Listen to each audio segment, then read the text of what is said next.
सभी मूल भारतीयों को यह बात ठीक तरह से समझनी होगी कि बौद्ध इतिहास को आधार बनाकर ही प्रतीकात्मक इतिहास लिखा गया था और इस प्रतीकात्मक इतिहास को ही पुराण कथाएं कहा गया था। अब हमें फिर से इन पुराण कथाओं से असली बौद्ध इतिहास को बाहर निकालना होगा और उसे क्रमबद्ध तरीके से मूल भारतीयों के सामने पेश करना होगा। आज हम बौद्ध इतिहास को आधार बनाकर लिखे गए प्रतीकात्मक इतिहास यानी ही पुराण कथाओं में से फिर से बौद्ध इतिहास को बाहर निकालने वाले हैं, जिसका आधार यह तस्वीर है। यह तस्वीर इस बौद्ध शिल्प की नकल है और इस तस्वीर में भगवान शंकर, देवी पार्वती और उनके 3 बच्चे गणेश, कार्तिकेय और अशोक सुंदरी बताए गए हैं। भगवान शंकर का वाहन नंदी और देवी पार्वती का वाहन सिंह और बैल भी बताए गए हैं। इसके अलावा इस तस्वीर में मोर और चूहा भी है, जो कि कार्तिकेय और गणेश के वाहन बताए जाते हैं। साथ ही भगवान शंकर के गले में सांप, जटाओं में देवी गंगा, त्रिशूल और शिवलिंग भी बताया गया है।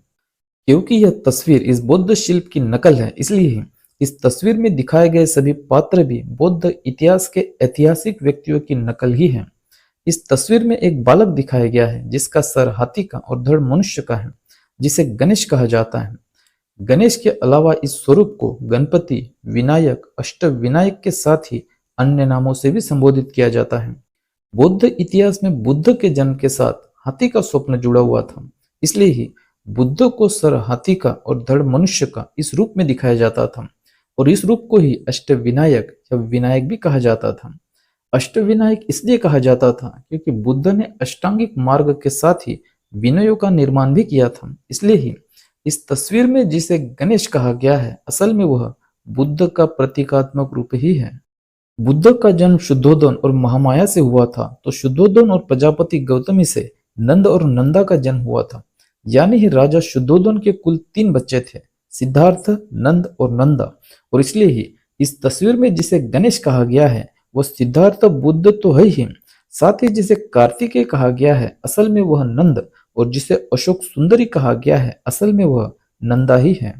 सिद्धार्थ बुद्ध के जन्म के 7 दिनों बाद ही महामाया की मृत्यु हो गई थी और उनका पालन पोषण महामाया की छोटी बहन प्रजापति गौतमी ने ही किया था। प्रजापति गौतमी को ही उनके विशेष गुणों के कारण गौरी और पार्वती भी कहा जाता था, और जिन्हें भगवान शंकर कहा जाता है असल में वह बुद्ध पिता शुद्धोदन ही है। शुद्धोदन ये अहिवंशी थे और इसलिए ही उनके प्रतीकात्मक रूप भगवान शंकर के गले में अहि यानी ही सांप दिखाया जाता है। बौद्ध इतिहास से पुराण ग्रंथ लिखते समय कई जगहों पर शुद्धोदन को शिव और महादेव कहा गया था, तो कई जगहों पर बुद्ध को भी शिव और महादेव कहा गया था। इस प्रकार से इस तस्वीर में बुद्ध का पूरा परिवार दिखाया गया है, जिसमें बुद्ध माता महामाया भी है, मगर महामाया को इंसानी रूप में न दिखाते हुए प्रतीकात्मक रूप में ही दिखाया गया है। प्रजापति गौतमी यह बुद्ध की सौतेली माँ थी और इसलिए ही नंद की सौतेली माँ यह महामाया थी। और क्योंकि पुराण ग्रंथ यह बौद्ध इतिहास की नकल और विकृतीकरण ही है, इसलिए ही बुद्ध के छोटे भाई नंद को ही पुराण ग्रंथों में स्कंद भी कहा गया था।